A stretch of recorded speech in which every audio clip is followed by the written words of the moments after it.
Hi viewers, நீங்கள் நம்ம என்ன பார்க்க போகிறோம், நம்ம இந்தியா ட்ரெண்டிங் யூடியூப் சேனல் அப்படின்னு நம்ம சமீபத்தில் நம்ம ராமேஸ்வரத்தில் இருக்க இந்து சமய அறநிலையத்துறையினால் வெளியிடப்பட்ட அருள்மிகு ராமசுவாமி திருக்கோவில் ராமேஸ்வரம் வேலைவாய்ப்புன்ற விஷயம் இப்போ அறிவிச்சிருக்காங்க. அந்த வேலைக்கு நம்ம எப்படி அப்ளை பண்ணலாம், என்ன போஸ்டிங்லாம் போட்டிருக்காங்க, எங்கே போய் அப்ளை பண்ணுறது, எப்படி அவங்களுக்கு கொரியர் பண்ணுறது, இந்த விஷயங்கள்லாம் நம்ம இன்றைக்கி நம்மளோட இந்தியா ட்ரெண்டிங்கில் பார்க்க போகிறோம். சரிங்களா, வாங்க போய் பார்க்கலாம். ராமநாதபுரம் மாவட்டம் ராமேஸ்வரம் வட்டம் அருள்மிகு ராமசுவாமி திருக்கோவில் காலியாக உள்ள கீழ்காணும் நம்ம வேக்கன்சி வந்த விஷயம் இங்கே இருந்தாங்க போட்டிருக்காங்க. நம்ம ராமேஸ்வரத்தில் இருக்க கோயிலில் இருந்தால் போட்டிருக்காங்க. ஒரு 7 வகையான தனித்தனி வேக்கன்சின்ற விஷயம் இங்கே போட்டிருக்காங்க. என்னென்ன வேக்கன்சின்னு பார்த்தீங்கன்னா, தமிழ் புலவர், பிளம்பர், காவலர், கருணை இல்லம் காப்பாளர் பெண், துப்புரவு பணியாளர், தூர்வை, கால்நடை பராமரிப்பு, இப்படி 7 விதமான வேக்கன்சி விஷயம் போட்டிருக்காங்க. இதுக்கு டிகிரி முக்கியமா அப்படின்னு கேட்டிங்கன்னா தேவையில்லை. டிகிரி இல்லாத வேக்கன்சி இருக்கும். நீங்கள் 8th 10th 12th படிச்சிருந்தால் மட்டுமே போதுமானது. தமிழ் படிக்க மட்டும் தெரிஞ்சிருந்தால் போதுமானதாக இருக்குது. தமிழ் புலவர் அப்படின்னு பார்த்தீங்கன்னா ஒரு வேக்கன்ட் இருக்குது.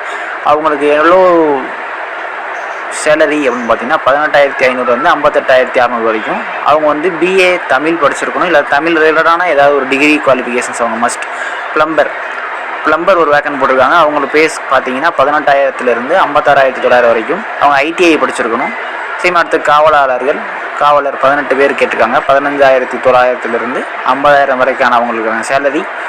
சேம் அவங்களுக்கு தமிழ் எழுத படிக்க தெரிந்தால் போதும். அடுத்து கருணை இல்லம் காப்பாளர் பெண் 15,900 50,400 வரைக்கும் போட்டிருக்காங்க. அவங்களுக்கு தமிழ் எழுத படிக்க தெரிந்தால் போதும். அடுத்தது பார்த்திங்கன்னா துப்புரவு பணியாளர் பார்த்திங்கன்னா 27 பேர் தேவைப்படுறாங்க. 10,000 30,500 வரைக்கும் அவங்களுக்கு சம்பளன்ற விஷயம் இருக்கும். அடுத்து பார்த்திங்கன்னா அவங்களுக்கும் தமிழ் எழுத படிக்க தெரிந்தால் போதும். அடுத்து தூர்வை ஸ்வீப்பர், அவங்க பார்த்திங்கன்னா 26 பேர் தேவைப்படுதுன்னு போட்டிருக்காங்க. 10,000 31,500 வரைக்கும் அவங்களுக்கான பே ஸ்கேல் இருக்குன்னு சொல்லியிருக்காங்க. தமிழ் எழுத படிக்க தெரிஞ்சால் போதும். அடுத்து கால்நடை பராமரிப்பாளர், அவங்க 2 பேர் வேணும் அப்படின்னு கேட்டிருக்காங்க. அவங்களுக்கும் 10,000 30,500 வரைக்கும் சம்பளன்ற விஷயம் இருக்கும். தமிழ் எழுத படிக்க தெரிஞ்சால் போதும். பார்த்துக்கங்க. அஃபிஷியல்ஸ் நோட்டிஃபிகேஷன் எங்கே இருக்குன்னு பார்த்தீங்கன்னா, நம்மளோட www.hrce.tn.government.in இந்த வெப்சைட்டில் போனீங்கன்னா உங்களோட அப்ளிகேஷன்ஸ் ஃபார்மும் இந்த ஃபுல் நோட்டிஃபிகேஷனோட லிங்க்குமே இருக்கும். அதை நீங்கள் பார்த்து அவங்க விண்ணப்பத்தை நீங்கள் கொரியர் மூலியமாக மட்டும்தான் அனுப்பணும். கொரியர் கடைசியாக என்றைக்கு சேரணும்னு பார்த்தீங்கன்னா 18/3/2025 தேதி 5:45க்குள்ளே அங்கே ரீச் ஆயிடுச்சு அப்படின்னா உங்களோட விண்ணப்பம் ஏற்றுக்கும், இல்லாட்டி ஏற்றுக்கொள்ளப்பட மாட்டாது அப்படின்னு சொல்லி அறிவிச்சிருக்காங்க.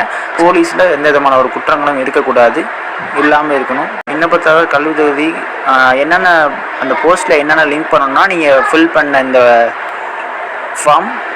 அந்த ஃபார்ம் கரெக்டாக ஃபில் பண்ணி கரெக்டாக ஏடிஜர் கரெக்டாக பார்த்து வச்சுருங்க. அந்த ஃபார்மும் சேம். அதுக்கப்புறம் நீங்கள் விண்ணப்பத்தாளருடன் கல்வி தகுதிக்குரிய சான்றிதழ், உங்களோட மார்க் ஷீட்டாக இருக்கட்டும், உங்களோட டிசியாக இருக்கட்டும், இது எல்லாத்தையும் அப்புறம் வைங்க. அப்புறம் கூடுதல் சான்றிதழ்கள், ஆதார் அட்டை, ஆதார் கார்டு, வாக்காளர் குடும்ப அட்டைகள், நன்னடத்தை சான்றிதழ். ஸ்கூலில் போய் கேட்டிங்கன்னா நன்னடத்தை சான்றிதழ் கிடைக்கும். அந்த நன்னடத்தை சான்றிதழ், போலீஸ் ஸ்டேஷன் இருக்குல்ல, அங்கே போயிட்டு நீங்கள் உங்கள் மேலே எந்த கேஸும் இல்லை, புகாரும் இல்லை அப்படின்னு சொல்லிட்டு அங்கே ஒரு சர்டிஃபிகேட் மாதிரி வாங்கிட்டு அதையுமே அந்த போஸ்ட்டோட லிங்க் பண்ணி வச்சுருக்கணும். லிங்க் பண்ணி அனுப்பணும். சரிங்களா, அதோட நகலையும் அனுப்பணும்.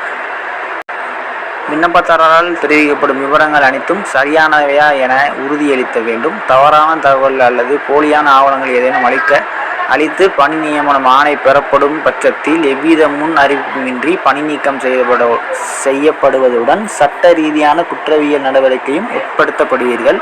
ஸோ சேஃபாக கரெக்டான டாக்குமெண்ட்ஸை சப்மிட் பண்ணி ரிஜிஸ்டர் பண்ணிக்கோங்க. சரிங்களா, சேம் இந்த அட்ரஸ் அனுப்ப வேண்டிய முகவரியை பார்த்தீங்கன்னா நான் ஃபஸ்ட்டு கமெண்டில் கொடுக்குறேன். நீங்கள் இன்னும் அஃபிஷியல் நோட்டிஃபிகேஷனில் பார்த்தீங்கன்னாலும் இருக்கும். சரிங்களா, கடைசி லாஸ்ட் டேட் பார்த்தீங்கன்னா 12/3/2025. இந்த டேட்குள்ளே ஈஸியாக எல்லோரும் கொரியர் பண்ணி ரீச் ஆகிற மாதிரி பார்த்துக்கோங்க. சரிங்களா, ஆல் தி பெஸ்ட், தேங்க்யூ.